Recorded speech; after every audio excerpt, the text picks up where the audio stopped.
By the way, we got a question through email that I put in here. Yeah, I saw that, and I actually responded to him right before you got on. Sweet. Okay. Because it was kind of like a timely question, so. Yeah. Yeah, so I just responded and was like, I'm just going to respond to you because, yeah.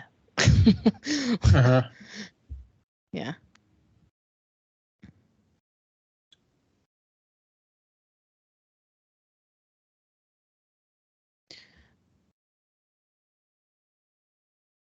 Okay.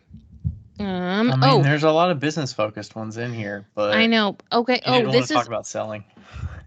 Well, we can talk about selling. But what I was thinking might be interesting to talk about, but I don't want you to overthink it, was talking about how to approach. There's been a lot of chatter about there being a hardcore recession in 2023, and what would be a smart way to approach that as a small business.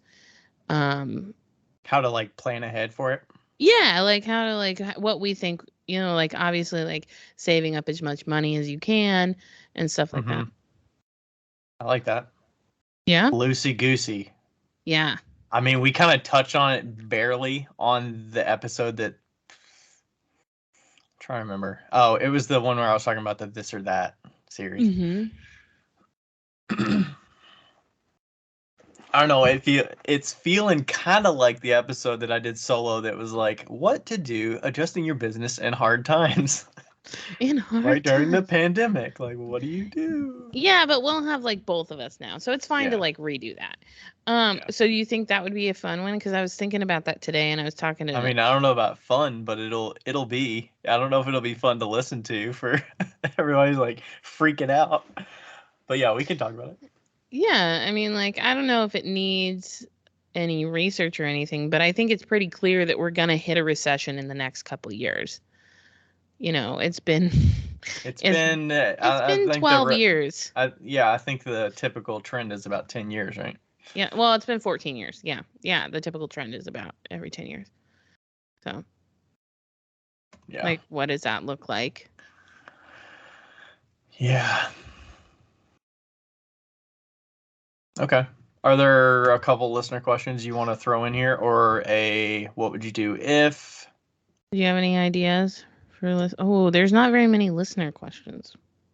There's a bunch of business folk. Well, we cleared off a bunch of studio ones the last Q&A we did, so that's why that one's pretty bare there.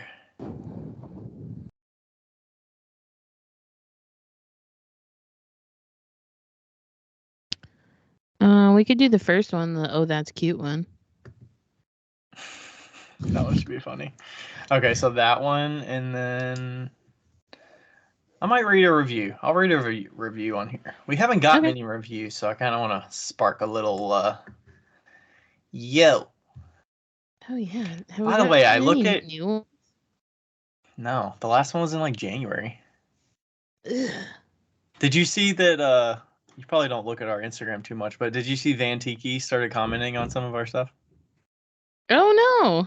Yeah, he was he mentioned on the slips and underglaze where we're talking a little bit about slip casting.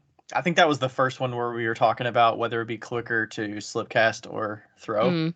And he was talking about he used to hand build all of his mugs production before slip casting. And then he was like, "Oh, you mentioned me," or something like that. I think he'd be fun to talk with at some point, whether it's like, about his slip casting process and going through that and working in series, and then also just like his tiki stuff that he enjoys, because I think that's fun to that would be cool. Hear about. That would be so cool. All right, I'm gonna pick out a review here. Okay, I got one. Sweet. Let's do this shit. I'm thinking whether I want to mention on the episode about my work updates. My full-time work changes coming. What? You didn't tell me about this. Not like I'm not leaving, but I'm changing positions. Well, you didn't tell me this. I know, it just happened this week in the last 2 Ugh. days. Well, if you want to, or you can tell me right now. Well, it's not gonna. I mean, this won't come out for like 2 weeks, right? Yeah, one. Yeah, not this week, but the next And week. how many people actually listen to this that would be with work stuff? Actually, I think this could kind of tie in a little bit with what we're talking about. Okay. Sort of. So, I'll mention it in the intro part, and then we'll. Sweet. Sweet. Alrighty. When do you want to start them up? You want to start at 45 seconds after? Yeah. Damn, it's already 10 o'clock. Well, we talked about I did not stuff. test, but That's fine. Ugh. pew pew pew pew. We're live. We're live. Hi. Live. Hi, Ryan. Hi. Took a week off, Becca. Well, That's yeah, alright. We were ahead a little bit. We did two. Yeah. We did 2 in a week when we chatted with Liz, and that one just came out. I think people were enjoying that one. So Yeah, and I was planning on coming last week, but one of my friends had a flat tire, so well, shit happens. Tires go yeah, shit flat. happens. You know, I gotta get a tire rotation. My thing's blinking at me right now. What are you gonna do? Yeah, it was funny because we were in the bar. Well, so there's a brewery that's opening up at my personal studio in the building, and it's very exciting. They've done At the such building? in the building, yeah.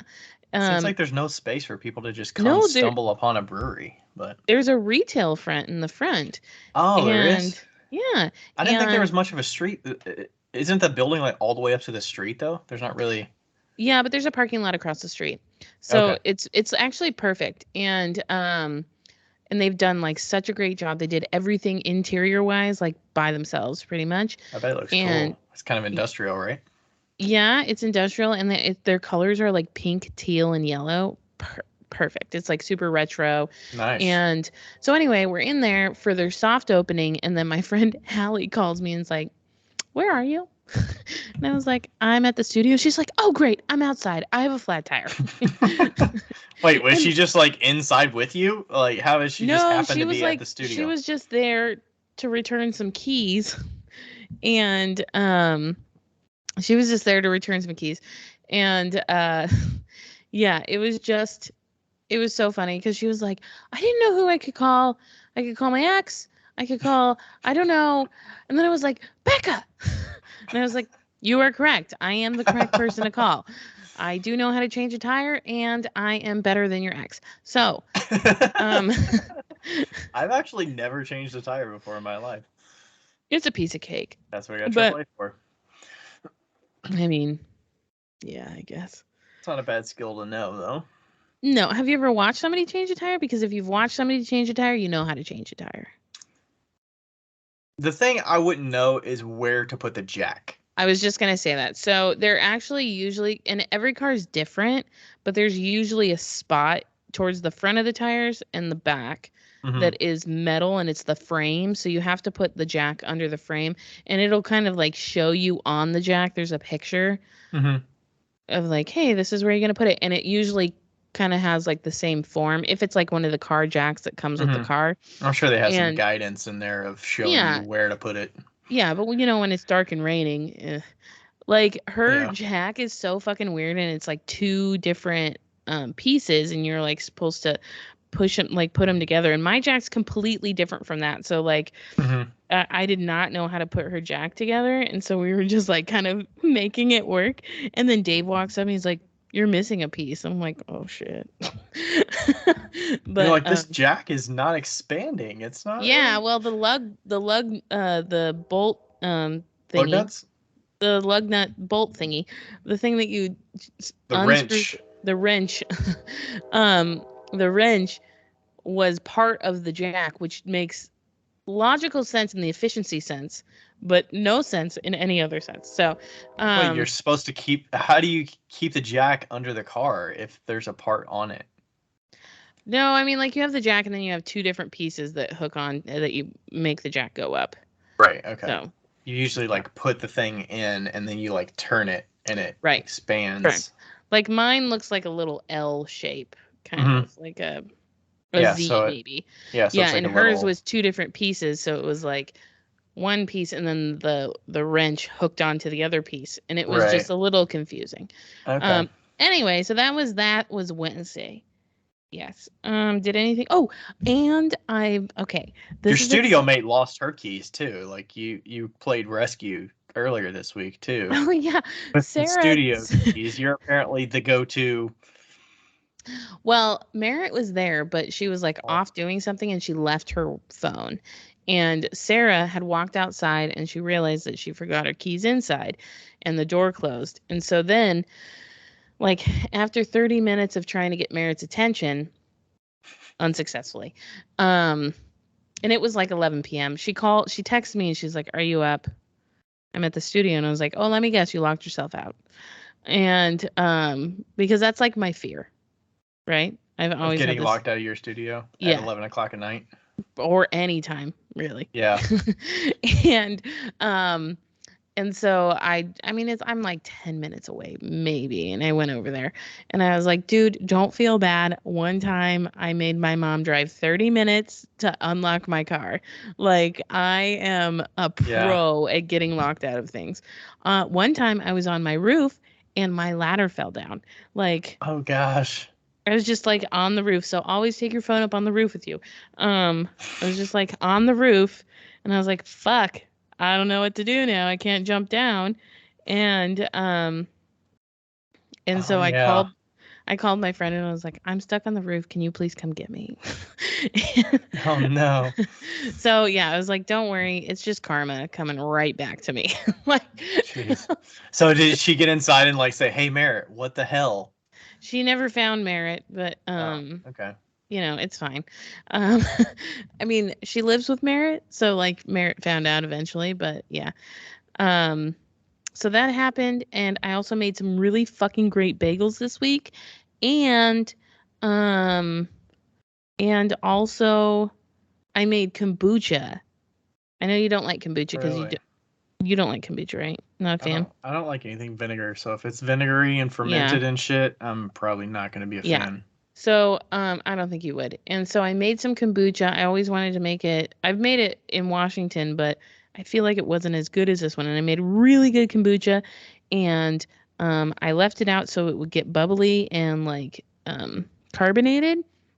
Mm-hmm. And then I was like, "Rebecca, do you want some of this kombucha?" Because she lent me the big bottles. And she was like, "Fuck yeah." So I walked over to her place tonight and I gave her the kombucha and I opened it and it fucking exploded. Like, it Are you supposed to release the pressure somehow? No, I did release the pressure. It exploded. Like, it's not like a fucking pop where you like release it and it just like gently comes out. It was like it was insane. Like, I had kombucha all over me. Like, it like didn't know you needed to open your kombucha in the shower. Apparently. Yeah, it like spewed out at taking it up too much on my way walking to her apartment, and it like spewed out, and I was like, it's gonna be like a pop. So I just like opened it all the way, and all of a sudden it was like like a fucking champagne bottle. Yes, it was terrible. And so that was my experience. Now my t-shirt smells like kombucha, but it was very good. I put frozen berries, I mixed it up with a little kombucha. I like put it in the blender, and then I put it and some ginger, and then I put it back into the kombucha and let it sit for a day, and then I strained it out with a strainer. So there's no like berry parts, you know, like seeds and stuff. I feel like it's one of those things where you like nobody really likes the taste of it. You're kind of drinking it for the gut health and the benefits that I disagree. This was fucking delicious. Like, I would drink it on purpose. There's enough sweetener or whatever to overpower the. There's no sweetener, but it did taste really good. It tasted like berries and stuff. I do think that it's an acquired taste though. Okay. So it's kind of like red wine. Like it takes a little bit. Like at the beginning, you're like, this is fucking disgusting, and then sounds towards like beer. the end, it's acquired taste. Yeah. You know, it just takes some time to kind of get used to it, I guess. Have you ever had Anyway, kimchi? Isn't that kind of fermented and stuff too? yeah, kimchi is fermented cabbage. Yeah. I think I had some of that on like a taco when we were at that food hall in Indianapolis a couple weekends ago. Yeah, It wasn't bad because it was mixed with the pork and stuff, but yeah. I am not a fan of kimchi, but I would like to try it again just because I've become more fond of vinegary stuff. But I haven't in the past been a fan of kimchi or sauerkraut. But sauerkraut is there's a very valid reason for that. And the reason is because I had the room above the kitchen when I was growing up, and my dad used to cook sauerkraut, and all the fumes would go up to my kitchen, and ugh. nobody in my family except for my father liked sauerkraut. And then finally my mom was like, you have to fucking cook that on the barbecue. You cannot cook sauerkraut in the house. And Yeah. so she kicked My him outside. grandparents made that. My grandma made it as a kid. I didn't eat it. It was the day of the week. We had like very structured meals every single day of the week. And the Mm-hmm. one day was, I think Tuesday or Wednesday was sauerkraut day with, I don't remember the meat, but it was some kind of sausage or something like that. Yeah. And I would always eat like bologna and crackers or something like that that's like super simple because I'm not going to eat that. I'm not gonna eat that. I love it. My friend Teresa, this week we were at Culver, and I'm like, it's not that I don't like all the stuff on a burger. I actually do, but I prefer my burger with ketchup and pickle on it. And it was so funny.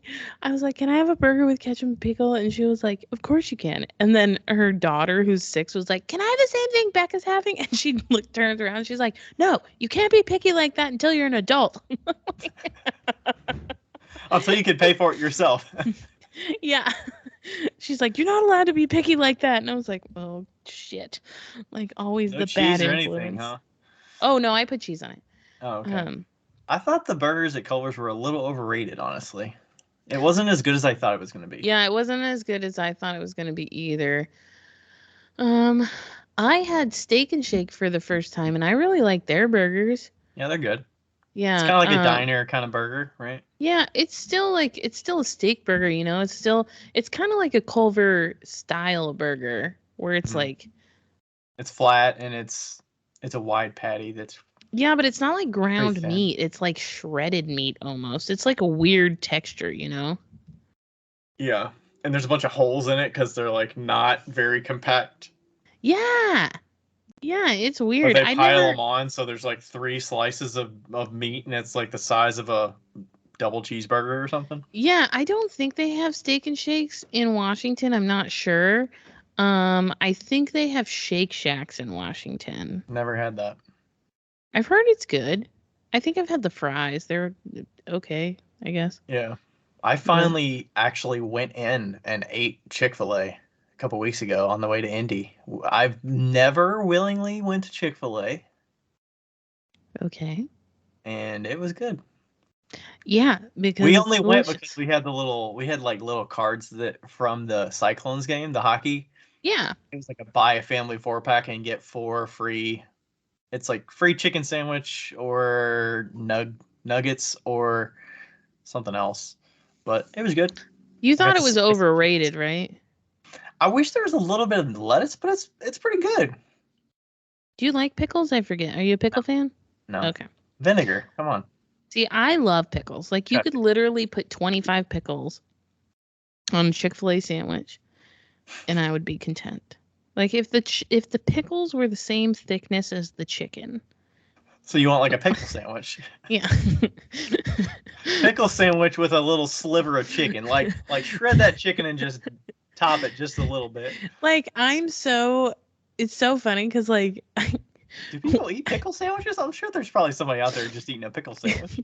you know what, Merritt grew up eating pickle and peanut butter sandwiches, and Oh we my gosh. we all tried it at work one time, and they're not bad. They're not like they I could be mean, it worse. seems like the sweeter peanut buttery. I Yeah, want to say sweet peanut butter, but peanut butter is kind like of Jif. sweet. Yeah, Yeah, sweet and salty kind of. yeah, it wasn't bad. I'd eat it again. Um, and so like she just grew up eating peanut butter pickle sandwiches, and but yeah, I don't know. I just love pickles, and when Wendy's changed their Wendy's at some point. I used to get Wendy's burgers all the time. Like that's the fast food I grew up on because my mom refused to go to McDonald's. And they changed their pickles when I was in college. And I was like, fuck you guys. I'm not eating your pickles. Like, fuck you. I've heard of them like changing fries. I didn't know they changed pickles. It was a subtle change, but I felt like it was a very something's different here. Impactful change. They changed their pickle supplier.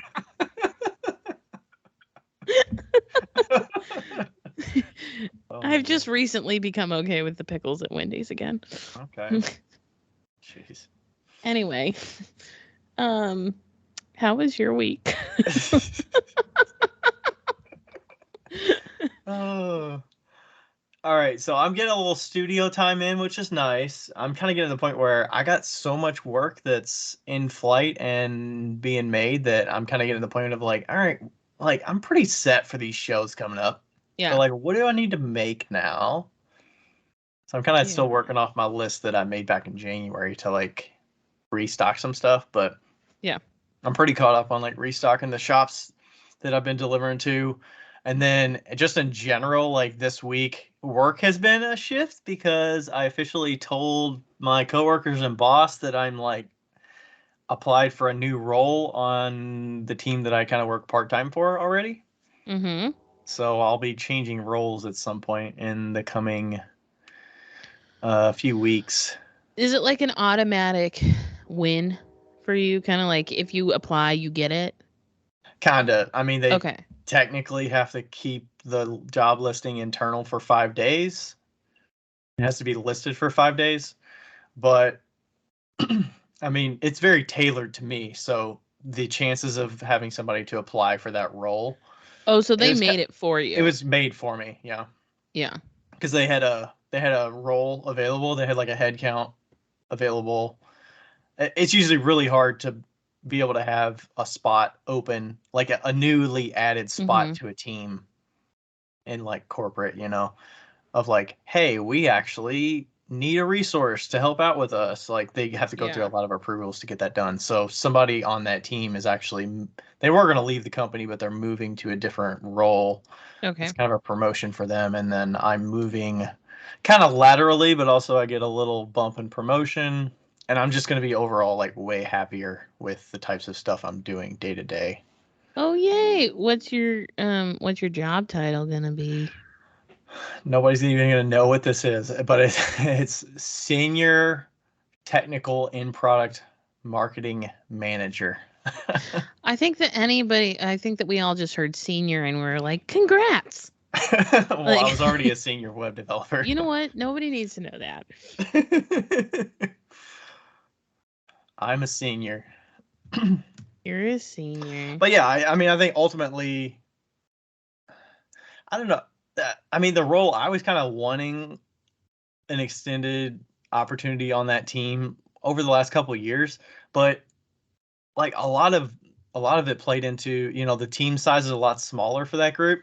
And it's just nice to work with people that like appreciate what you're doing for them. Yeah. And they like thank you a lot and they're a pleasure to work with. Like something as simple as, hey, when we're on meetings together, we're all on camera and like we get a little bit of back and forth.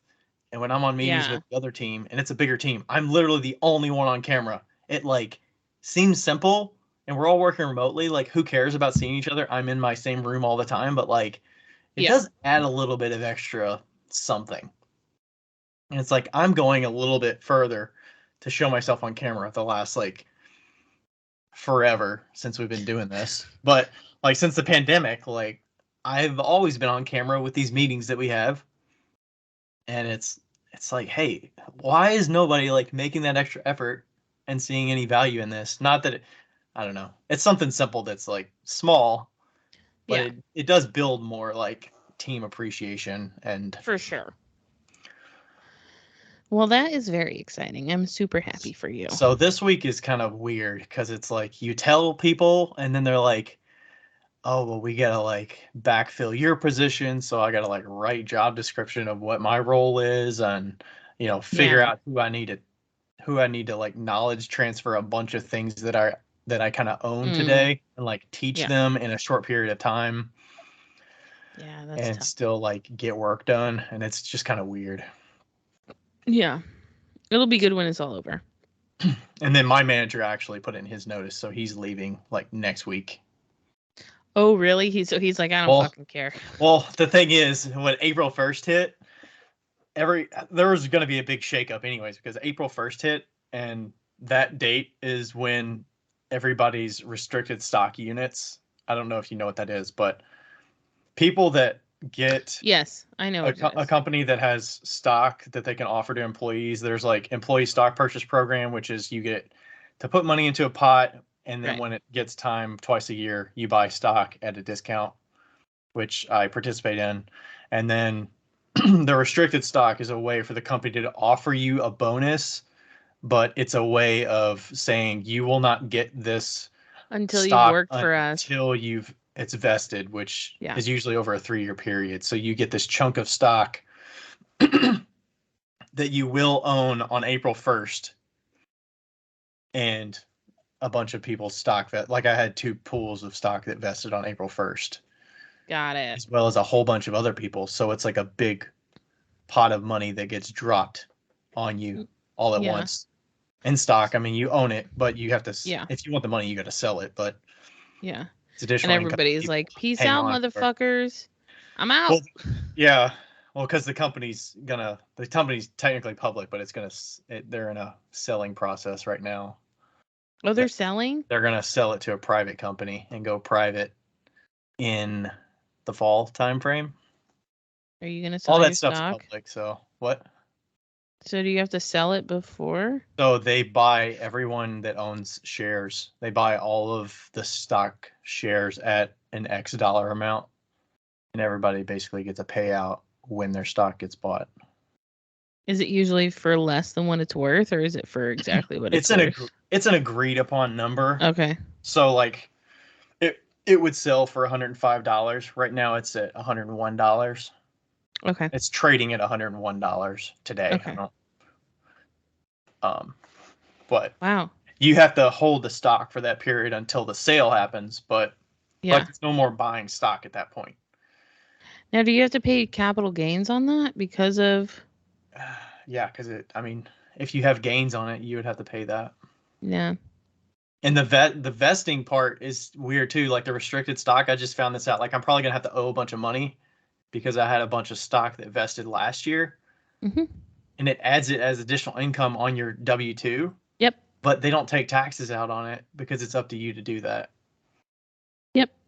So I'm gonna Stocks are tricky, man. I owed so much money just from capital gains and stuff, just because of like pulling money out and trading. Because every time you trade a stock, you get that money and then you buy back in. So your capital gains on that stock are X amount, and then I think I'm usually a hold for long term, at least a year, and then I'll sell. I never sell anything short pretty much ever. But right, but even if like some of the stocks I've had for like 5 years, you still you still have to pay the gain. Pay the gains on it, and like a lot of that stuff, like what I sold Tesla, and then ended up loaning it to Bridget, and I'll get interest from Bridget, but the capital gains from me taking it out of Tesla, which I shouldn't have taken out until now, because now Tesla's at $1,000. Should have stuck it out, Becca. I know. It was like all the way down to like 3 something, and then I was like, fuck this, it's fine. And what sucks is that my dad told me to pull out of Tesla the day before it dropped, like significantly, and I was like, I only have 3 shares, and he's like, oh, never mind, it's fine. I'm like, fuck you, Dad, you should have told me yes. No, he's like, I mean, the fact that he knew that at all. It's gambling, like you're taking chances, like nobody really knows. He knows, Ryan. I don't know. My dad's some superhero. Yeah. He knows. Oh, he knows. He knows. Yeah. So that's anything exciting else? and also kind of stressful, but it is exciting. We'll find a groove. Yeah. Oh, I'm gonna do a Mother's Day show. Are you? Yeah. Well, at Rebecca's, like we're having a studio crawl, and in Indy, there's like 5 different studios participating, and she's gonna let me sell some of my stuff there, so that'll be fun. At Gravesco or at Yeah. her small studio that you're sitting in, or? No, at Graves Co. Okay, sweet. And so that'll be good. And I have a bunch of garden stakes just ready to be Ooh, stamped. nice. So Yeah, I haven't seen any of the garden stakes that you've been working on. I've been seeing the cups, but yeah, the garden stakes, I have them at my apartment because I am stamping them with ink, and then I'm putting them in the oven mhm. to set them. So if you guys need any garden stakes, have Rachel let me know which ones you need, or if your parents need any. I don't think we're planning anything. That's what I figured. But Yeah, not this year at least. We did start mulching the bed, which looks good. So we'll have that for the housewarming, but we're not going to be like planting herbs and yeah, shit, vegetables. good. Okay, should we talk about what we're gonna talk about? Are we going to do I was going to read a review and Yes, then you that's were what going to we're read a gonna listener do. question. So we're going to go to a review from Panina in Lexington. I actually met her at the Woodland Art Festival in Lexington last year. I think it was last year. She's very nice. And she bought something, which is Oh, she great is too. very nice. She talks to me a lot. Nice. So, titled The Most Lovable Ramble. The best way to hang out in the Pottery Studio solo and not feel lonely is to switch on this podcast and listen to Becca and Ryan ramble about all things clay in the most lovable and adorable way. Thanks for the never-ending tips, stories, and tidbits. It took me a dozen or so episodes to get hooked, but now I'm a junkie. Panina. Look at Thank us. you. We take 12 dates. 12 dates to get hooked. We're a slow love. slow love, slow burn. Yeah, that's pretty much Takes a little sums us bit, up. a little And bit of time. Hey, I get dude, it. I get it. Some people are not in it. Some people are not all about it. Some people are all about it. I get it. Hey, it's fine. different Not strokes, different everybody, folks. not everybody can handle this, and We're it's not here fine. to please everybody, right? No, no, no. We're not editing shit. We're not here to. We're not And here we to even, piece or together I the best even of us. hold back a lot. So you guys aren't even getting the full, The full Becca. the full Becca. Oh man, some of these videos that you're doing recently, where you're just like, I'm like, Becca must just be like starting this thing with no intention of what she's gonna say, and it's fucking great. I'm like, what's she gonna talk about this time? No caption. You're just like balls or something, and I'm like, what's she gonna talk about here? So I will say, so Kurt has been talking a little bit about the whole Reels situation. And did you ever get an invite for Reels? No, I'm waiting on it. Still no. I don't know what's Okay. going on. Yeah, those bitches. And so I got an invite for Reels. I think it was because of TikTok. You know. Um You think they know that your TikTok is doing well and it's associated? yeah, I get a lot. I get a You think lot. Instagram's like knows that kind of stuff? I don't know, but I get a lot of comments and messages on my Instagram about my TikTok. Like I just got Hmm. like we talked this week, like Lab Bible asked me to sign Hmm. a contract thingy saying that they could use my videos. They still, source me, but anyway, and I'm like, what the fuck videos are you gonna use? Like they're all really shitty. But yeah, I don't know. Like, so I've been doing the Reels thing, and here's what I figured out so far. From what I can tell, is it's really easy to get like to $200 on the Reels bonus. For Like a whole month? yeah, like the first like $200 is super quick to get to. Like none of my videos have hit more than 10,000 views, and I'm at $240 right now.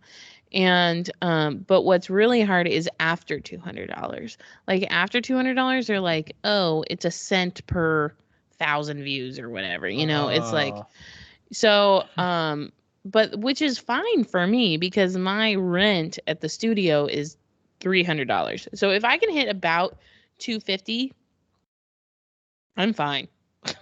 Like if Instagram is giving me $250 for putting up videos that I care nothing about, I'm fine.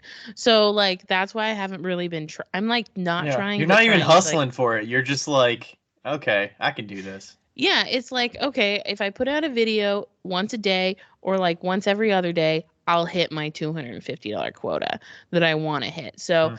that's why I've just been like putting the fucking camera like up next to a thingy on my wheel. It's probably like shaking around.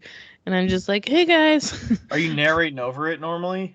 Yeah, I do it silent and then, I yeah. like that. That's a great feature. Like back when I was recording videos and I was doing demos and I had to talk through, like it's way easier to Yeah. just narrate at this point, and I love it. Yeah, like today's video has hit like 2,317.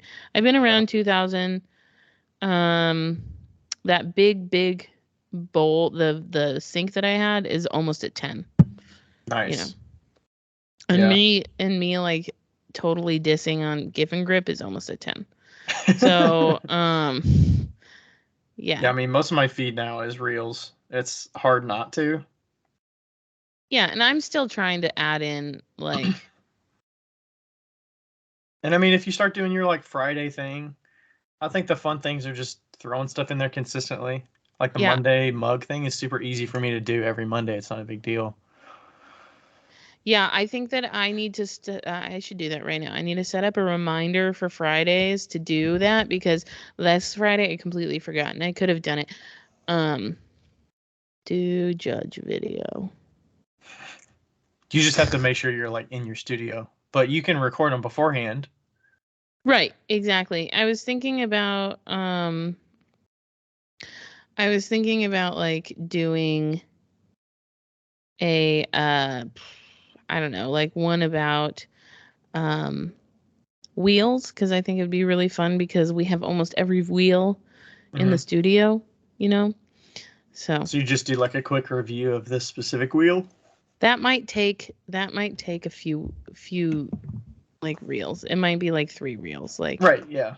this is why we hate Brents. No, I'm kidding. We actually love Brents. This is why we hate Shimpos. This is why we love Brents. This is why we ultra love wow. I bet Amaco Brent would share your stuff, or they would, if you get, they would probably appreciate it. They engage with my stuff when I tag them. Yeah. They love the one with Marvel just sitting on the wheel head spinning, which is like the simplest video, and I'm like, all right, sweet. Yeah. 30,000 views. I'll take it. They sponsored yeah, you've been getting really good views on yours. They sponsored Sarah and Merritt when they went on their mobile makers thing, so that's really good. That's great. Yeah. Okay, anyway, we should talk about what we're talking about. Oh, no, we should do our We're doing a listener question. Doing our listener question. Okay. 32 minutes in. We're good. We're fine. Okay, Pottery Gurus.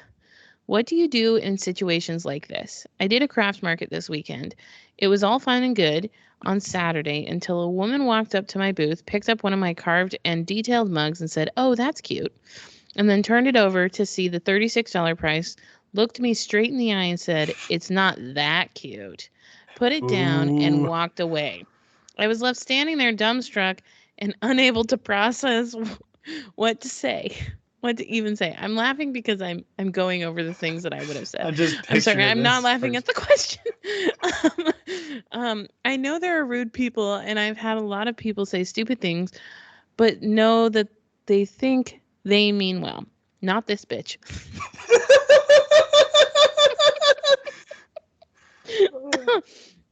Not this bitch.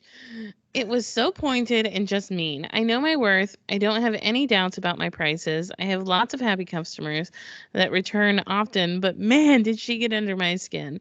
What would you do? What would you have said to her? Do I just let people like that get away with their comments, or do I say something to them and let them know that they're being a dick? You two are the best, and I value your opinion, so I thought I'd ask. It's Zona, Zona. Yeah, Zona. Thank you for being I'm not drunk, but I am drinking this entire bottle of Giambellino. It's a peach Bellini. It's not the best. I got it at Aldi. Anyway, continue. Not that cute. I Oh. honestly think that after years of really shitty comments, I think that would have blurted out of my mouth without any filter was, well, neither are you. And I don't think that that's the correct response. Oh, gosh. But I do think that that's what I would have said. You're not worth $36, lady. You're not that cute either. Oh, gosh. Oh. I have no idea. I've never got a comment like that, but I feel like it would. I would probably not say anything. I'd be like, okay, and like let him walk off. I don't know. I don't know that I wouldn't directly say anything to him. I'd be like, all right, sorry to hear that. I would be super passive about it, but it doesn't get under my skin. But I don't know what somebody would have to say to get under my skin. Because I'm very much, my stuff's not for everybody. Yeah. And I'm not here to please everybody. So there's got to be people that don't like it. Whether they tell me they don't like it or not is up to them. But, right. That's very directed and like, hey, that's unnecessary. You didn't have to say that. Yeah. Accounts. I don't know. Would you have said something else to her back in the day? Oh, your stuff is cute. It's that cute. That cute? It's that cute. Back in the day, I would have just smiled, bit my tongue, and just turned around. I would have probably walked away. I would have been like, bye. Like, I think that I would have like reverted my eyes to something different. And Zona's in California. Huntington Beach, California. I don't know where that's at, but it sounds like an area that's pretty expensive that Northern California native living in Southern California. Oh yeah, you're in Huntington Beach, dude, bitch, you could have sold your shit for $60. $36? It just sounded like a very cheap person that no, is that not sounds at like all somebody that is into handcrafted and knows anything about it. Yeah, that sounds like a rich bitch that wouldn't tip at a waitress. That wouldn't tip a waitress. That's what it sounds like.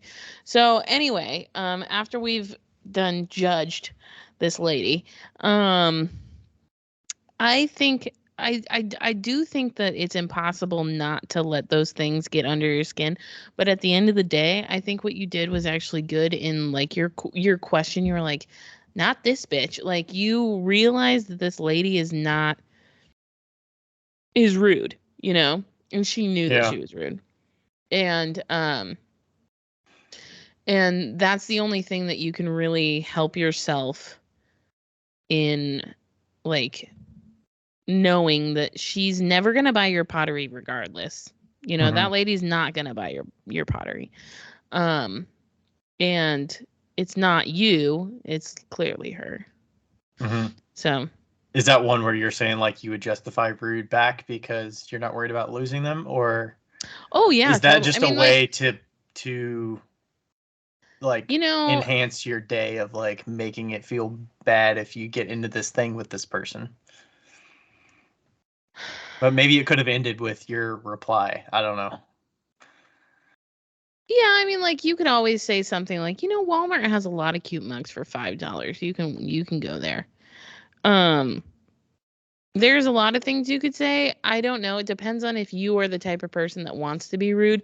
Sometimes, like, when you're, like, rude to somebody that's rude back to you, you, like, think about it for the rest of the day. And you're like, ugh, I can't believe I said that. I shouldn't have said that, blah, blah, blah, blah, blah. Like, overthinking it.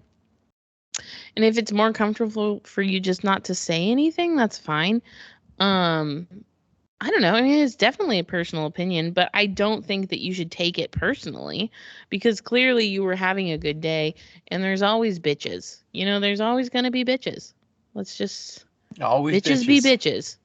bitches. Bitches be bitches.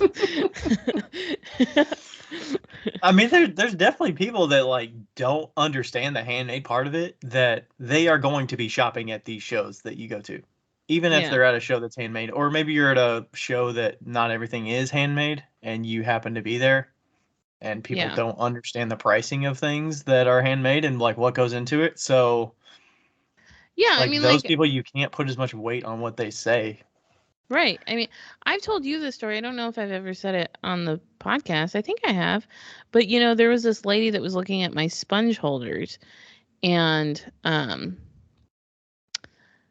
she picked one up and I think they were $18 at the time. There was no deal.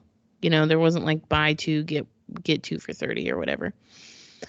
And she picked one up and she was like, wow, that's really expensive. Like, it was basically the same thing. Like, wow, this is so cute. Oh my God, I'm not paying $18.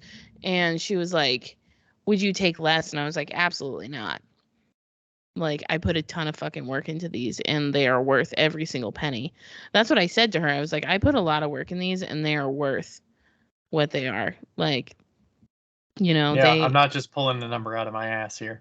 yeah, I mean, I'm sure I did, but like, but you have to cut Calculated. those. It's Yeah, calculated. you have to like cut all of the sponge holders and you have to sand them down and all the shit that you have to do. And then she ended up picking out two. And then she said, "Would you take a deal on this?" And I was like, "No, I won't." And then she And said, "Good for you." yeah, and then she said, "Good for you." I think you've said And this at least once on here. yeah, it must have because like yeah, and I think that was like one of the things that like I showed that I was not going to back down. Mm-hmm. And I think that really resonated with her.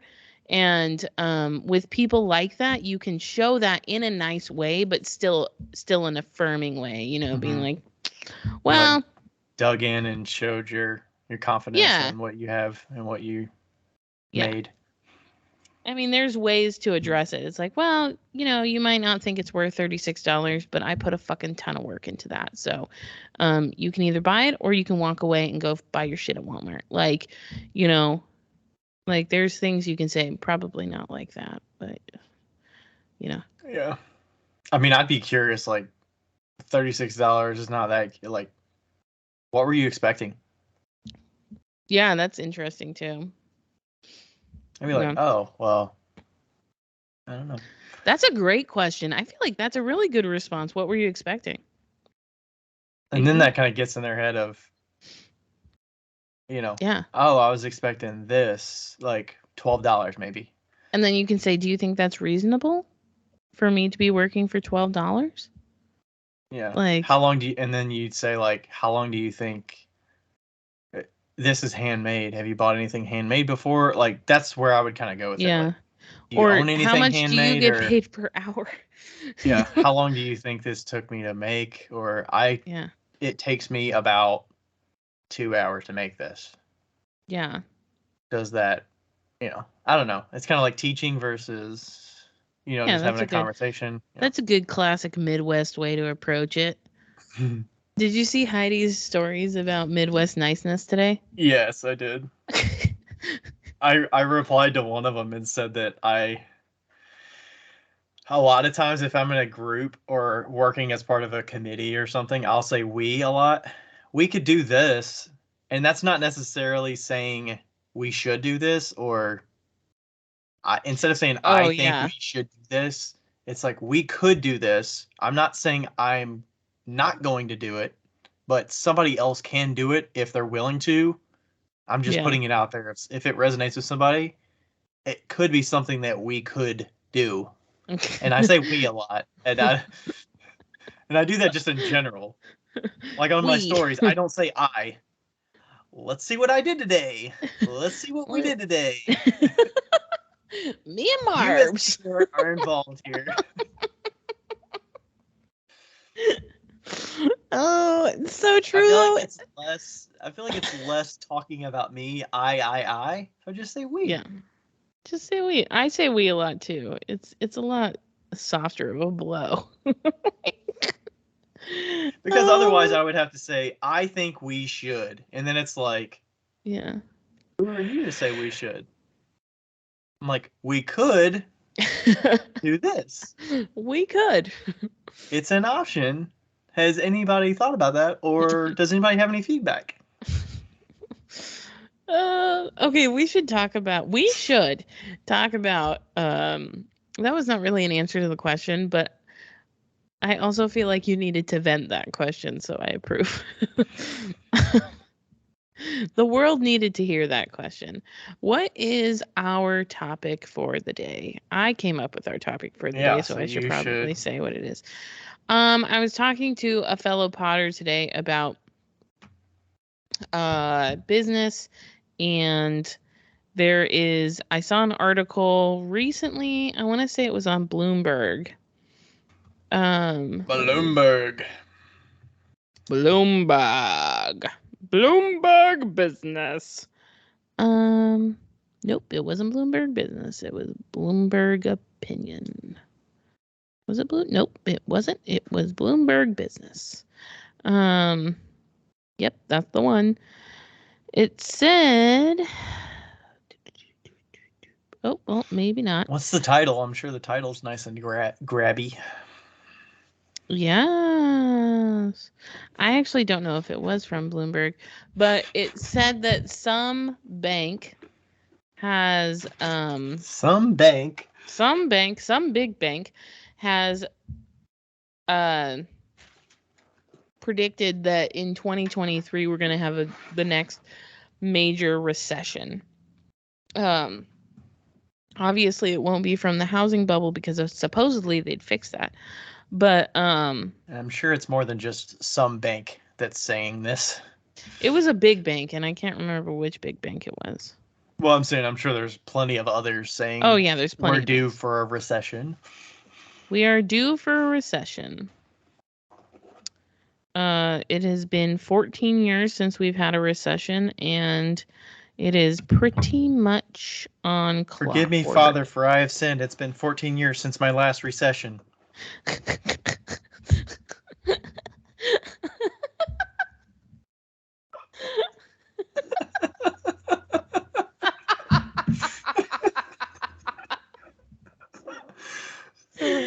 I knew you'd like that. As soon as it popped in my head, I was like, I wasn't expecting that, but I love it. Anyway, so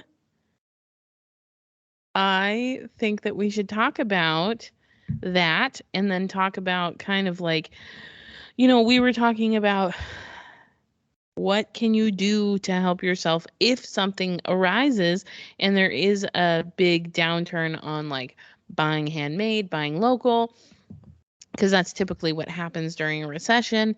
And what are the steps we think that might be helpful to take in a recession? Now, it should be noted that we were in college during the recession. So 2008 is what you're talking about. 2008. Yeah. So you were at the end of high school. I was not in college. Yeah. Yeah, I was right at the beginning of college. So I kind of I lived it, but it was not like I was focused on school. I do remember not being able to get a job though, which sucked.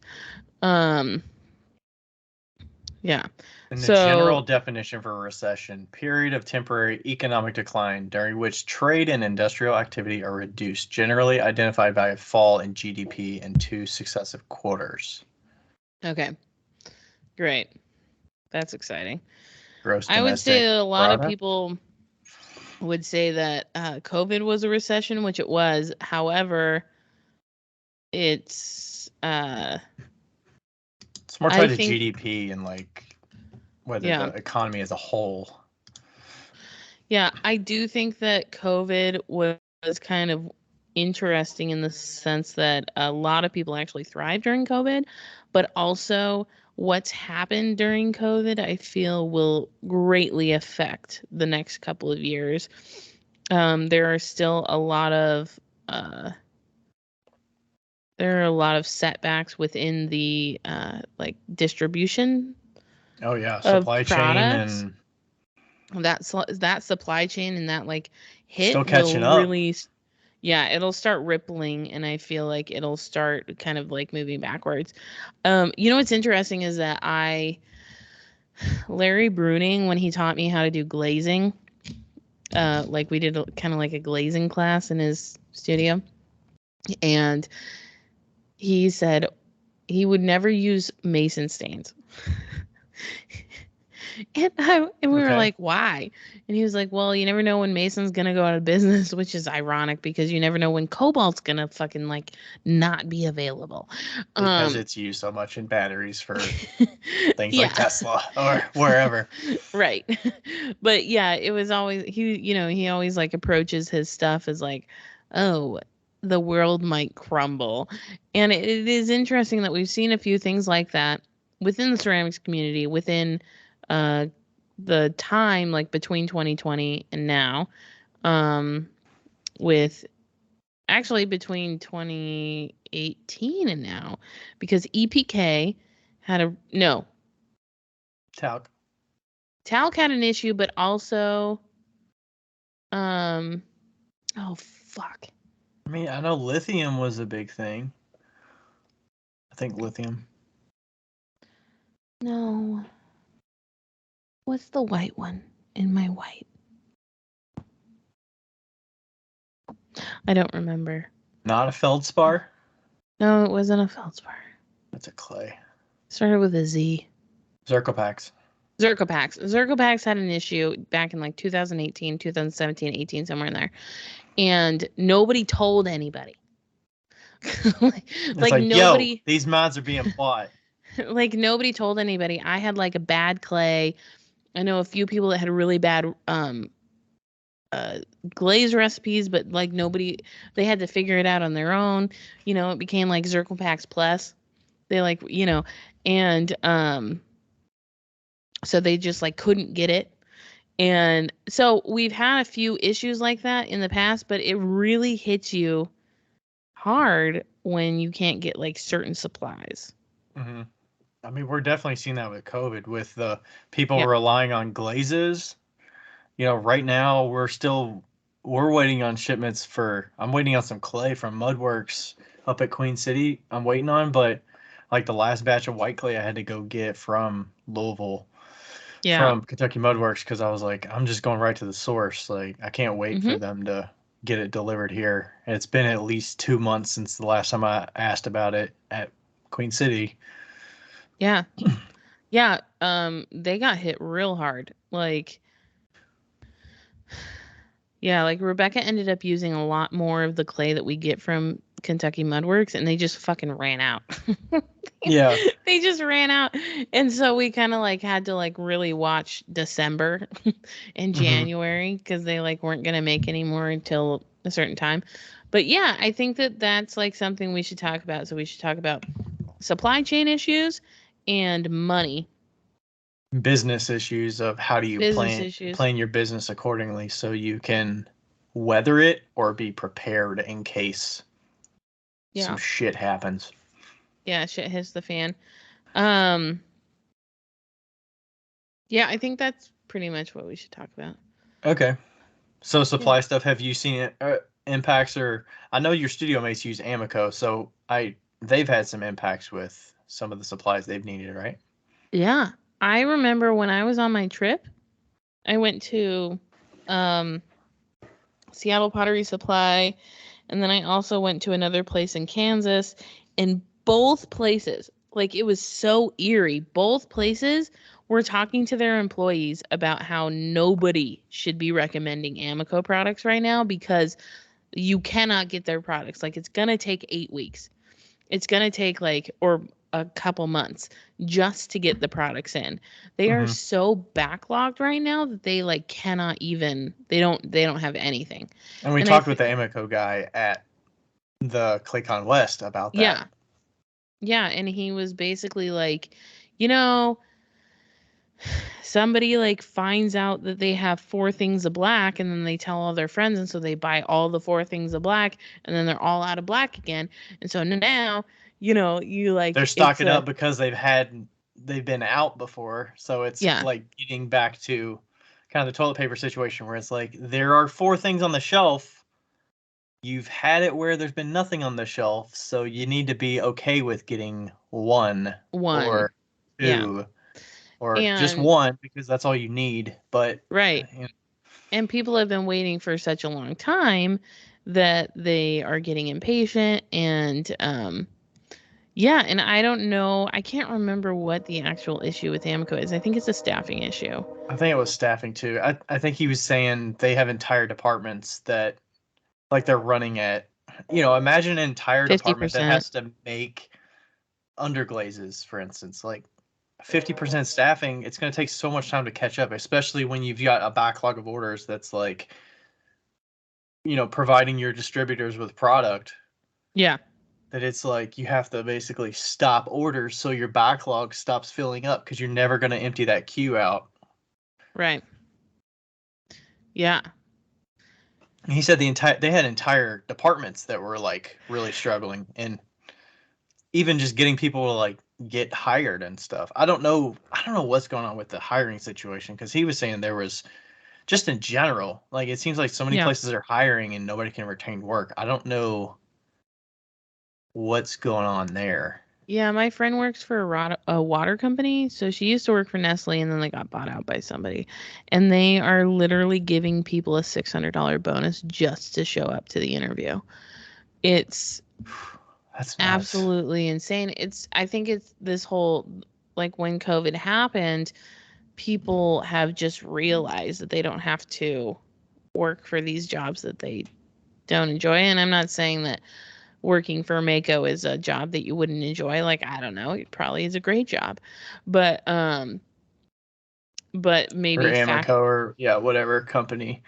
yeah, You said maybe, or Mako, oh, I but said Mako, Amaco. But maybe factory work is just not desirable right now. Like production manufacturing work mhm. just isn't in the like in, Your interest, yeah. And yeah. then how much can they increase their benefits and show flexibility to like entice Right. people to come work for them? Right. Because it And seems like apparently there's they so do many have people. benefits, so that's like more than most anyway. Yeah.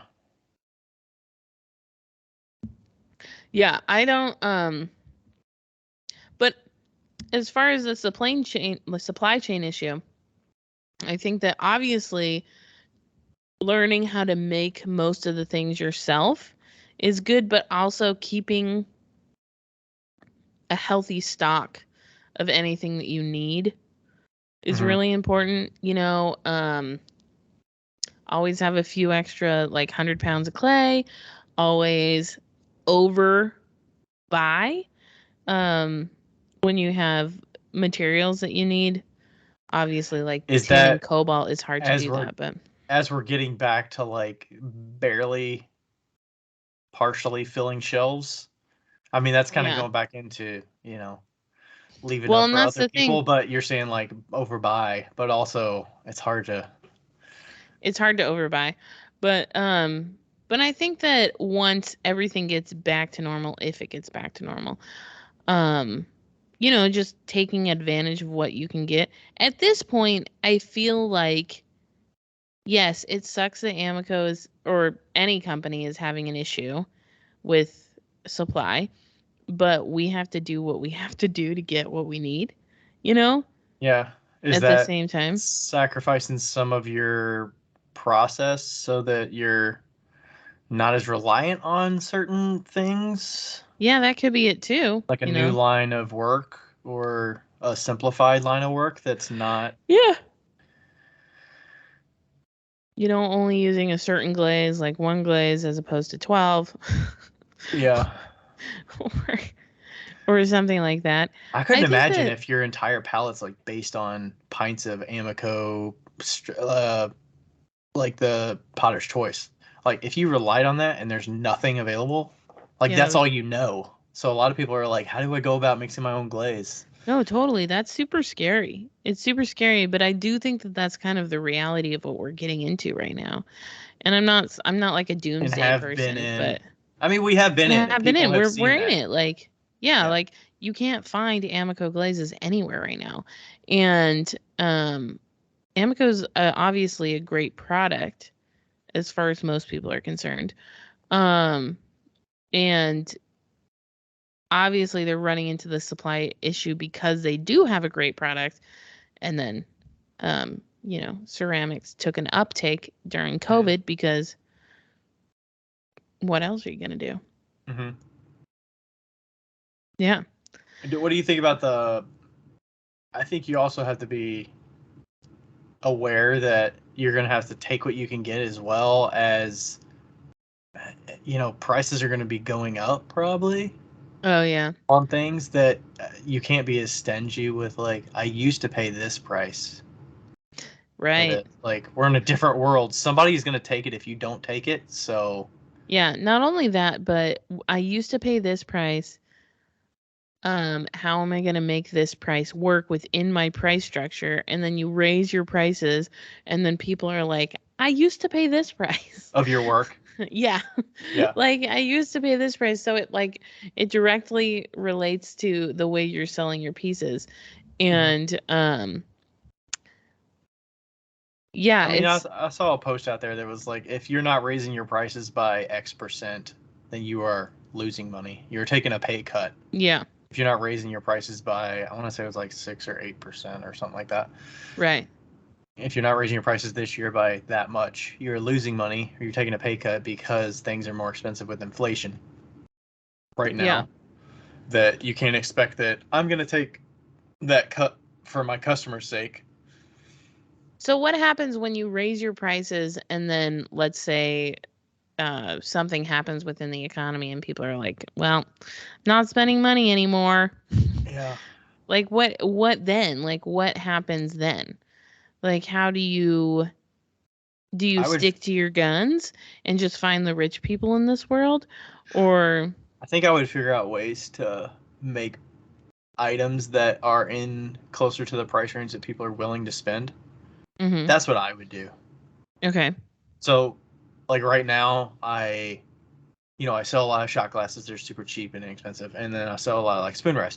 If I were to go down that route, and there's definitely opportunity if I wanted to sell those, like if you wanted to sell a bunch of pinch pots, you could sell the hell out of those on like Etsy or something like that. So like Right. that would be my next avenue of like, do I really want to get into making like hundreds of these a month? Correct. Not right now. Yeah. Could I? Yes, I probably could, and I Yes. probably could sell them on Etsy and probably make a bunch of money off of it. But that's where I would see opportunity and like, okay, do I play around with different, you know, smaller items that are enticing for people? But yeah, I mean, ultimately, pottery is like a luxury buy. I was talking to Rachel about this. I'm like, I am a potter, but I understand that pottery is a luxury buy. Like, people don't need this. Right. So like does our like I don't know what the word is, like Market. market, are they affected by like influx of the economy? I mean, if you just think about it logically, if the cost of your gas goes up to get places, and the cost of gas goes up, okay, that's going to Okay. affect how much it costs you to get around in your vehicle. People have to drive places. Yes. Nowadays, you definitely have to drive places. You're not staying home as much as you were 2 years ago. Right.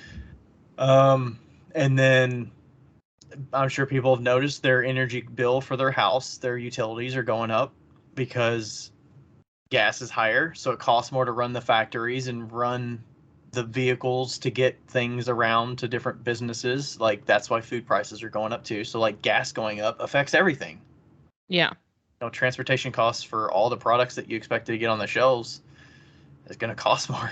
So, like, what are you going to pay for? Are you going to pay for your gas and your utilities and how you get to and from work, or are you going to like spend money on food and stuff like that? Versus, do you have extra money to spend on nice things like a mug? Right. So that's I where mean, it's like that's true. discretionary spending money that's extra versus like essentials. Hmm. So I think that's more the realistic thing that's going to come down the pipeline if we get to that. I mean, we're already seeing it with like inflation and stuff. You know, things are going up in price. Yeah. I don't know. Sometimes I feel like the people that buy pottery, like for some reason, they will always buy pottery. You know? Like, I think a lot of it's probably people that want to support other people. They want to support individuals. They want to support their local economy. I think there's a section of people that do it for that reason. yeah. And then they get that little rush when they buy something for themselves or to gift to somebody else, or it depends on why they're buying it, right? Yeah. So true. I had a question that like was in my brain.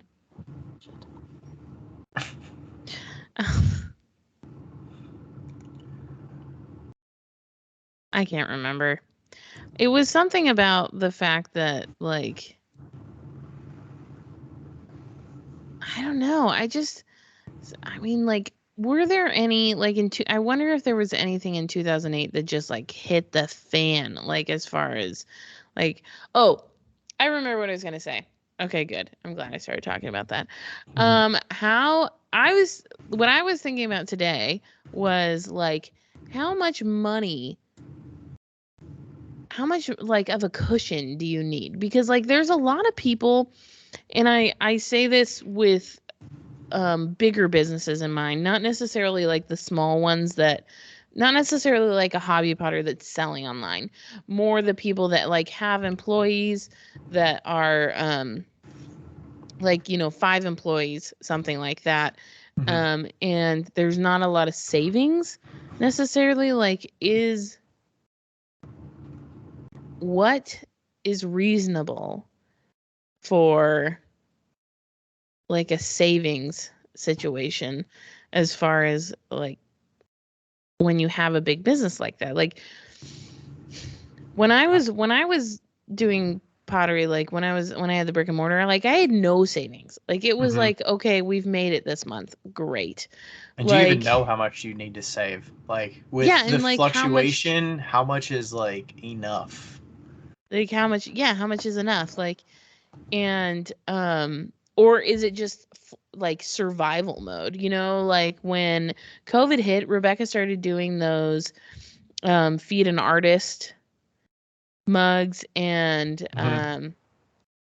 a lot of different like what was that, the plague doctor mugs and stuff Right. like that, Yeah. and she actually ended up doing better in COVID than she did before because of that. And so like if you can't save money, what are the things that can get you out of a fucking hole if you're in it, like what are the things that like shit, the economy's turned down, business is down, like what are those surprise, like what are like a mystery box, is that something you can Yeah. do? What was um the what was Rebecca's incentive for buying those? Was there a driving force behind them of Plague doctor. something that set them apart? Was it just the mm, the graphic and the timeliness of it, or was it? You said something feed the artist thing. Was that the feed drive the behind that? artist Was something feed the else? artist was for every mug you bought fed one artist, and I believe that there was like food donated and then they took that food to artists in town that may have been like, struggling with food at the time. Mm-hmm.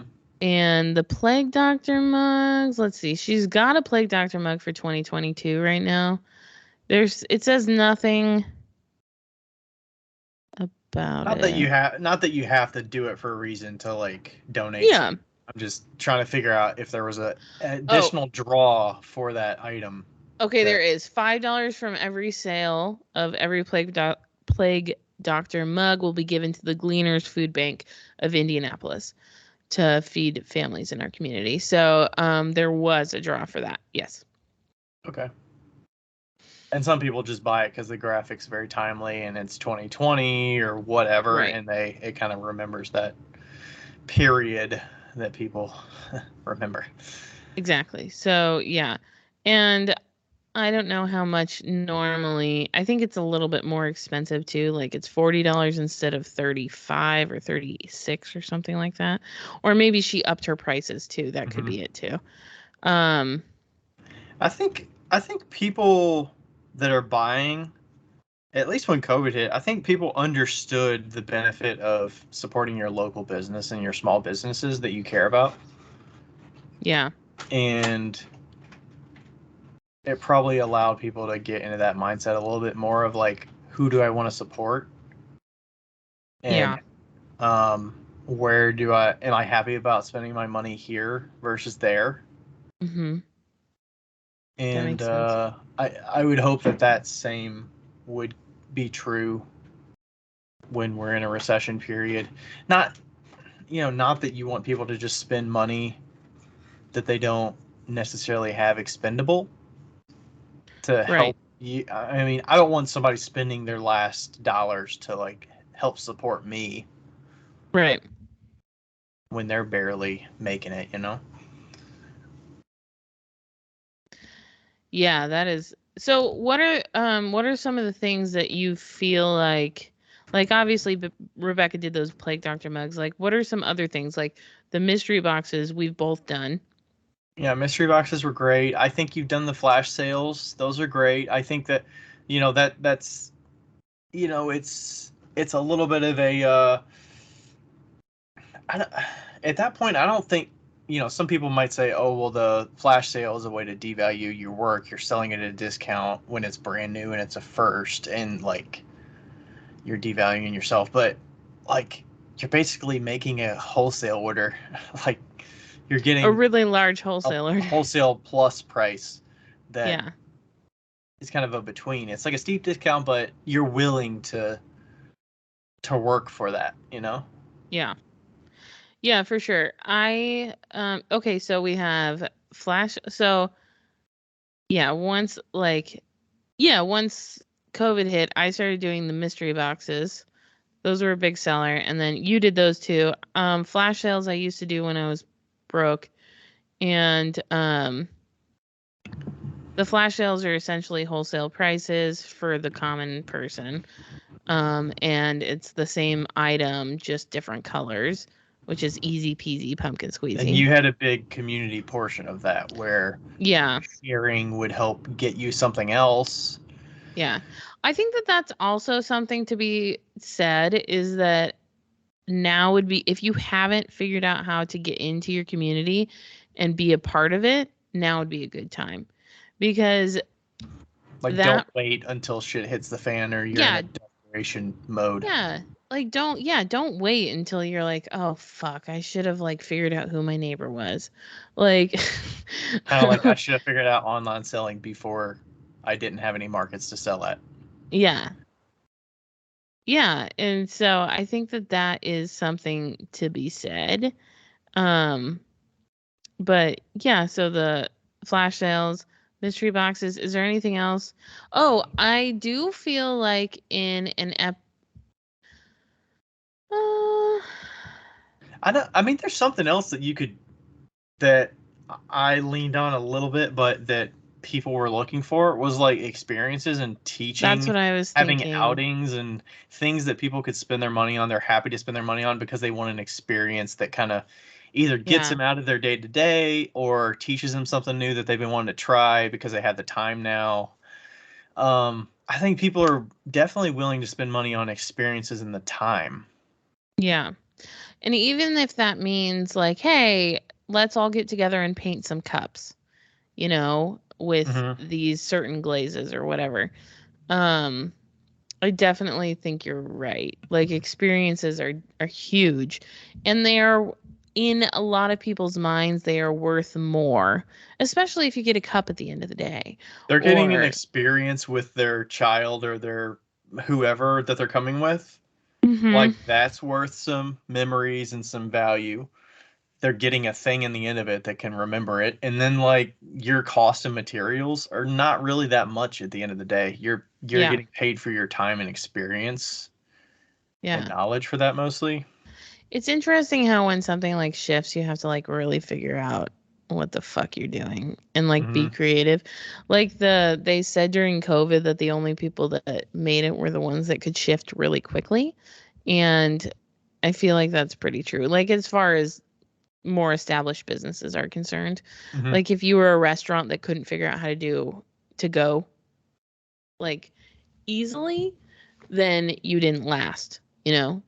Mm-hmm. Because all the restaurants got shut down. And I think that it's the same way within crafts and stuff. And like, you know, utilizing the social media that we have now for the future is really important. And like trying to grow your community as much as possible, whatever that community may be, you know, whether it's if you're part of like the LGBTQ community, like growing that, or if you feel comfortable in your small town, Mm-hmm. growing that, or if you are like If you're part of a church or something, I mean, you've yeah, if you're mentioned part that of the in the church, past, the community that you've built there and get support. yeah, or even if it's like all the other potters, you know, Mm-hmm. like just figuring out how to Because you can kind be of band together a little bit and have something yeah, creative that gives, like the backyard craft show, like throwing together some people when yeah, there's not much going on and like see how that works. And it's going to take a little bit of effort and legwork to figure that stuff out. yeah, Use your brain a little bit. It's not going to be as direct and straightforward. yeah. If What only about we the just option sold of just pizza I was gonna say, what about the option of just stepping back a little bit from like, is it worth my time and effort to keep this to, up. to fight through this in this period of time, or am I more? Is it better for me mentally and financially to step back from it for Yeah. understanding that this is temporary and I can step back and get a part-time job for 6 months Yeah, that's and a help really my good point. family and maintain Yeah. my bills in this period, and it's going to be in me. I'm going to end up way happier, and like I can sacrifice that or compromise a little bit Yeah. for that short period of time. Yeah, I think that it should be said that it's not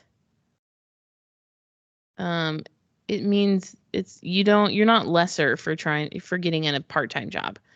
You know, there's nothing that's wrong with finding money where you need to find it, you Hmm. know. I mean, And in an aspect, did you feel like during COVID you had to work a lot harder? Like, could that have been the end of your brick and mortar partially, besides just your mental space during COVID? oh, Like yeah. you had to hustle a lot more to get Oh, yeah. to sacrifice to survive. For sure. Like I was doing like online sales, I was doing to-go kits. I was driving those to-go kits around town. Hmm. like I was yeah, there was like a lot of things that I was doing that if I had just been like, okay, let me just work at Bridget's pizza shop, I probably could have been fine. Um But you still could have yeah. been there. Maybe you'd still be in Washington. I don't know. I don't know if I like that.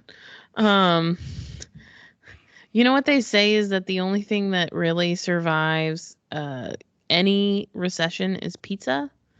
Like that's the one business that will always outlive a recession is pizza. People love pizza. I don't see Yeah. pizza places closing. Yeah, pizza places don't close unless they have really bad management. Like that's, you know, Hmm. we can't really compete with pizza. And in Cincinnati, there's like no shortage of pizza options. Like it's not all Pizza Hut, Papa John. Like there's like 15 like franchise, like big chain ones. There's like 10 or something. They're like big names. Like Yeah. there's no shortage. And then all the Yeah, mom and pop ones. pizza. Pizza will outlive. So if you ever need a job, just find a pizza place. Really, that's what we're telling you is that If you ever need to get a part-time job, just find yourself a pizza place. There's a guy that I work with in tech that I think before he got like a full-time job, he worked at Chipotle for the longest time, and he actually went back and like worked part-time at Chipotle while he was in a tech job and like getting paid decent, and he just like loved it, you know? He's Why like, wouldn't you love it? Like, you get a free burrito every day. I think that's Like, part of the reason he said it too. Like, I would absolutely work at Chipotle. I would have no issue with that whatsoever. I feel like working at a place like Lowe's or something would be super chill. Yeah. I mean, you gotta probably know where everything's at, but like that would be pretty chill. Like you show up, you walk around, you improve some stock, you put some stuff back. Like, how hard could it be? Well, there's probably somebody that works at Lowe's is yelling at you right now. I mean, it's probably a pretty chill, like pretty nice job. I don't know. Maybe the Yeah, people I you mean, work with are kind of here and there, but it's such a big place. Like, kind of got your own space. yeah, and And it seems like there's enough people that work there that it's just, they kind of let you be. And other than the crazy contractors that come through the oh yeah, lumber yard. I wouldn't want to work in the lumber side, but Yeah. That's the only side I'd ever go to, so but yeah. Mm. Is there anything else? We're kind of just like jabbering about our thoughts and like concerns for the future. yeah. But Well, you said how much should you stockpile? yeah, how much do you I think you mean, should? realistically, I mean, you should always plan for, hey, what if I like break my arm or something? Like, you need to plan for stuff where you just get out of commission in Yeah. general. Like, if you get injured and you can't make anything, How much of an emergency fund do you think that you would recommend? I'd say like 3 months at least, right? That's what I was thinking. 3 to 6 months. Yeah. I think that's a typical Dave Ramsey answer. That's 3 to 6 month emergency fund. That's step one. I think he says he wants a year though. That's what his goal is. His end goal is a year. I think I Yeah. have like 2 months emergency fund right now. But Well, is that not touching your savings, or you're talking about period? no, I have a specific emergency fund. Right, okay. Yeah. Yeah. And that's meant to be for emergencies. That's like, hey, my transmission went out, or Or yeah, like, hey, I need to get 4 new tires. Like, yeah. Yeah. And then you replenish that fund. Like, it's not Yeah. like a slow replenish. It's like, hey, we need to get that back to where it needs to be, and then we're in the clear. Yeah, exactly. Like, I use Digit, so it just takes it out of my account just randomly. So, yeah. Yeah, and then I'm just trying to think of like the people that are like paycheck, and you're like when savings not even an option, you know? Yeah. And you're like, I can't buy extra clay. Like, I can't go from spending $400 in clay to spending $800 in clay because I'm just going to get more of it. Right. Because that's going to last me forever. Yeah, because what's better? A little bit of money or some clay? Obviously, money's better than clay. Obviously. Yeah, you can't have half of your stock in clay that's like, okay, that's like 3 months of my studio rent right there. Yeah. No, I get that because I'm technically paycheck to paycheck right now. And I mean, I do have savings, but I just don't consider those anything. It's just paycheck to pay. Like right now, I transferred my money for half of the month into Fidelity because that's my bank right now that I'm using as my like regular bank. Because I don't know the debit situation in my other bank, so I just don't use that. And Fidelity like gives you the money back if you use any ATM. So anyway, whenever I transfer money from Coastal Community Bank to Fidelity, it takes like 10 days. Oh my gosh. And it is. Are they sending it by carrier pigeon? Like, what the hell? Apparently, it's fucking in the ether somewhere. Like, I transferred the money like last week and it's still not in my bank account. So I'm just like sitting there with $60 in my bank account that I can actually spend and $1,000 like that it says it has, Oh my quote unquote. gosh. And so like, yeah, I mean, it's really tough to, and like, that's my money for the month, right? And I've spent the money for the last month because I follow a zero, like a zero Okay. budget, whatever that means, like where you end at zero, you know? Yeah. Even. I don't know. Cancel it Yeah. out. Something. Yeah.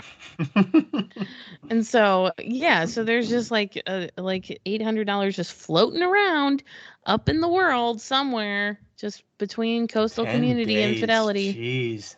It's Yes. it is literally painful. But what is good, I guess, is that I don't spend any money within those 10 days. So there's that. But I don't know what my point to that was. But we're talking paycheck to paycheck. oh yeah, paycheck to paycheck. Yeah, so like I don't have any other money, so what am I going to do with that? And even when I think about if I want to spend some extra money somewhere, I have to find that somewhere, you know.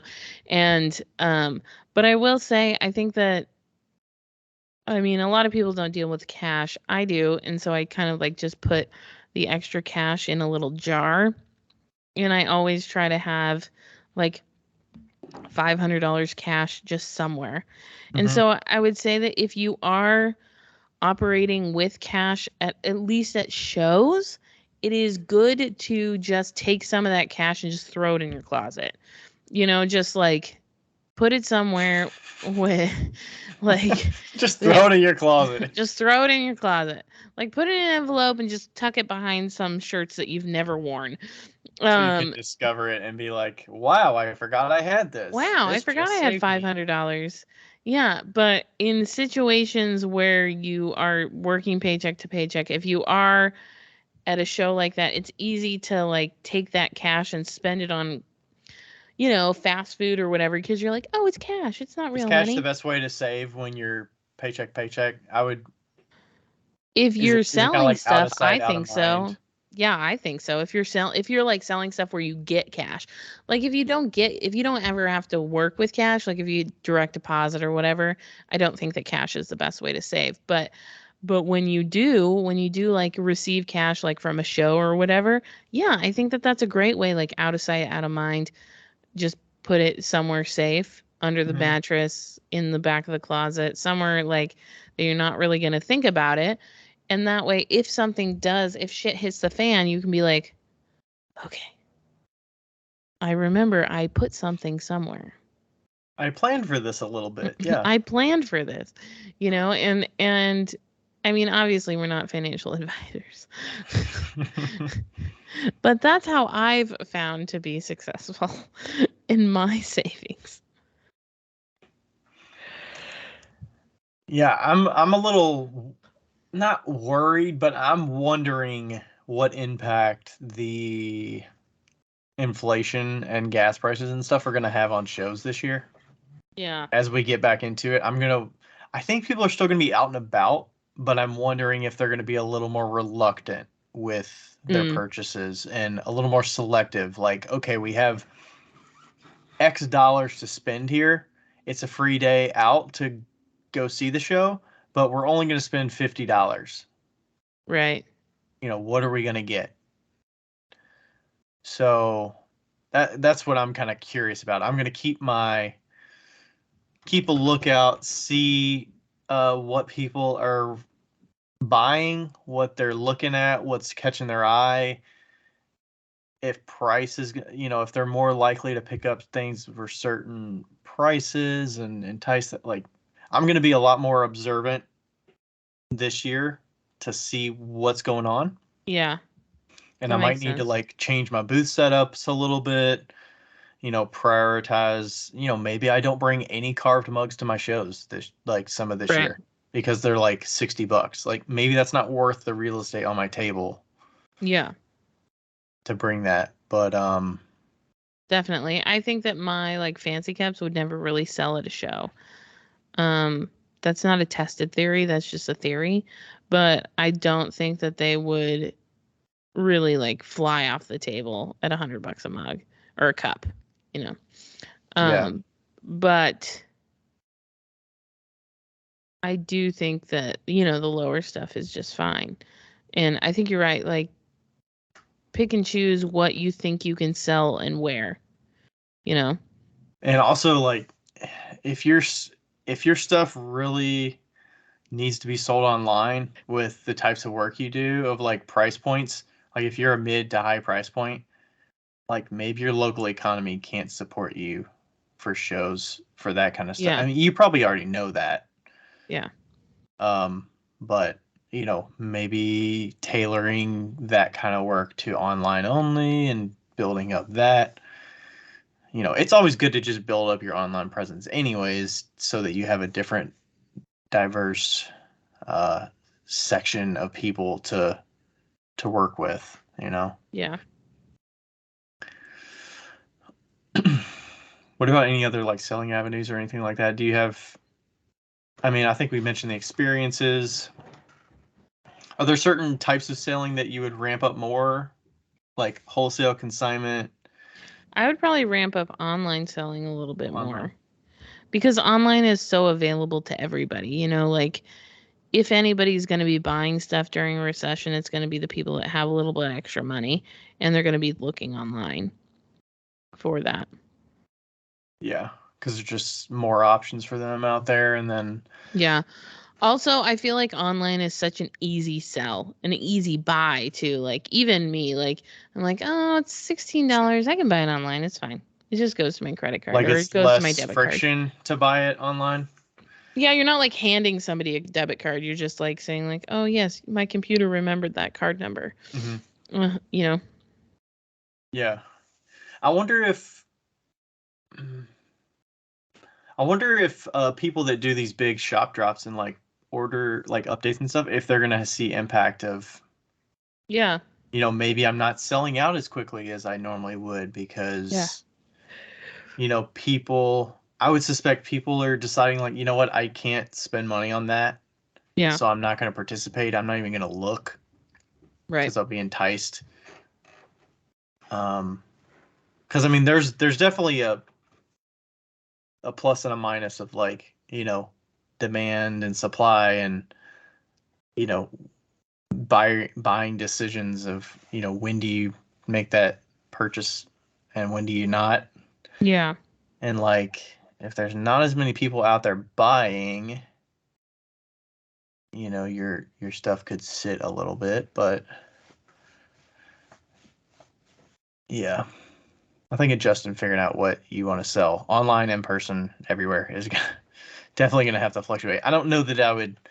Do you think anything about raising or lowering prices? Like, I don't know about that. I can't really say to that, but I do think that it might benefit to have less of a like to have I think it would benefit to really focus on lines of work like where they're more cohesive and like really build up your brand. Like, if there is any good time to build up a brand, it's right now. Before um you mean like have something unique that draws people in, something that yeah, you're but kind of also known like for? cohesiveness, within your line of like pottery, um maybe cut back the things that don't sell as well even though you love them or whatever, like really like what you were saying, like view what people are buying and really focus in and like get good at what you are selling. Because you're going to need to have the highest conversion rate you can with Yeah. what comes out of the kiln. What percentage of this stock is going to be sold? Mhm. Like, you're going to really need to play that numbers game, especially when you're talking about supply chains of your materials. Like, if you can't get clay as often, you need to make that clay go as far as you can with the pieces Yeah. that can sell so that you're getting the most bang for your buck, Right. especially with like what glazes you're putting on stuff and, stuff like that. It's all going to factor in. You don't want stuff sitting on shelves that are getting dusty. And I have a bunch of stuff sitting on shelves that are getting dusty, and that's probably going to go to a mystery box sale. Yeah. Mhm. Yeah. I'm done. You're done. You're like, I'm at capacity. I'm at capacity for what we can talk about tonight about this particular subject. All right. Yeah. Anything else? Not from you. No, I think that it's, Yeah, I mean, I'm always a planner, so like getting stuff ahead of the game and like stocking up bisqueware and stocking up pots is like just my sweet spot. Like I'm always planning that way. But yeah. I mean, that definitely opens you up for you've spent time making something that's not going to sell because buyers are just not there for it Yeah. right now. But I think having the options there of like, okay, I can see this thing is doing well. Let's double down on that, or let's put a Yeah. little more effort and time into that, you know. So, Yeah. alrighty. Any tangents or anything we want to hit on? Did you No. watch the recent F1 episodes? I forgot. Oh my gosh, we missed 2 weeks. I watched the last two episodes. I can't tell you what the third episode was about, but the last episode I watched was about Haas with the drive. Oh, Haas. Okay, I'll watch it like tonight and tomorrow. Okay. Wait, you didn't watch any of them? I completely You forgot. watch episode 3 or 4? Okay. No, Hmm. I'm sorry. Oh, 3 was kind of just Schmeh. a little more on the Max Lewis rivalry, Oh, okay. and then 4 was more about the Haas team with two rookie drivers, Okay. Nikita Mazepin and Mick Schumacher. I Sweet. liked episode 4 better than 3. I don't know. I'm a little underwhelmed with this season so far. Yeah, it seemed like kind of like Schmeh. I feel like I saw a graphic that showed the ratings. I think it was Rotten Tomato ratings for the Mm-hmm. 4 seasons, and the first season was like 90%, and then the second season was like 82. Third season was like 65, and then this season's like 30 or something. Oh, Like it was like a huge drop off for the fourth season. oh no. I don't know. It's like losing its steam. It's probably because a lot of it's like manufactured drama. Yeah. It's like, I don't know. I mean, the first season was very based on the racing rivalries, and you were like pulling for certain drivers and like these certain teams. I feel like Yeah. now it's more like this Now driver, everybody this driver knows, so it's like old drama. news. Yeah, Yeah. it's like these people have been around. We already kind of know their personalities, but let's throw some extra stuff in here. Right. Like they didn't really need any more seasons. They just needed like 1 and 2. I mean, that I was just it. want to see the recap of like how the season played out Yeah. of like the title race and stuff, more so than the driver clashing and like people joining new teams and stuff. Like, I don't know. Yeah. Like, sure, get to that and show the progress of like how they're doing, who's doing well, who's struggling. Yeah. The driver personality stuff is what's kind of like, don't give me all that drama. Meh. I think that's what most people like. I don't know. I mean, if you just watch the races, like you don't really see any of that. You don't even know what they look like until after the race. Right. Till they take their helmet off. Yeah. Yeah, And they for only sure. talk to the top 3 drivers, so you don't really get to hear anything from them. Yeah. Unless you watch interviews after, but even some of those interviews, like any sports interviews, are very boilerplate. And it's like, can I just copy and paste these speeches? Like, because they give no context about these people as humans. Yeah. I'll watch them this week. I have All to right. remember that. I have been watching one at a time, so we'll see. Hopefully the next one's better. Yeah. Yes. Alrighty. Thanks everybody Okay. for listening. Thanks. We'll catch you next time. Bye. Okay, bye. 137. Not bad. That's not bad. So this is 140. No, it's not. Yes, it is. Liz's episode was 140. Are we getting back on track? Are we going by the one that released? Oh, okay. So what's the next release? I think The next one is 141 that's going out. That's the Okay. only one that we have in the bank right now. So this is 142. Yes, should be. Yeah. Okay.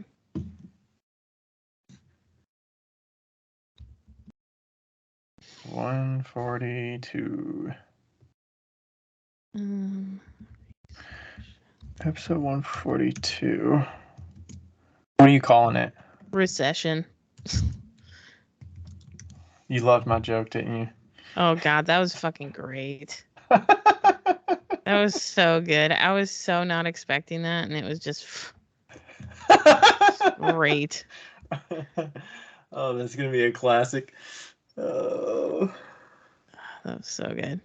that'll be on our episode 200 best of. Best of if we ever get there. Oh my gosh, I'm not even making notes of best of moments. So Please don't. I don't ever want to do that again. What if there was somebody out there that would be willing to edit a best of for us? Go for it. Go fucking for it. Ugh. Okay, I have to get up at like 8 tomorrow. All right. We'll stop the recording.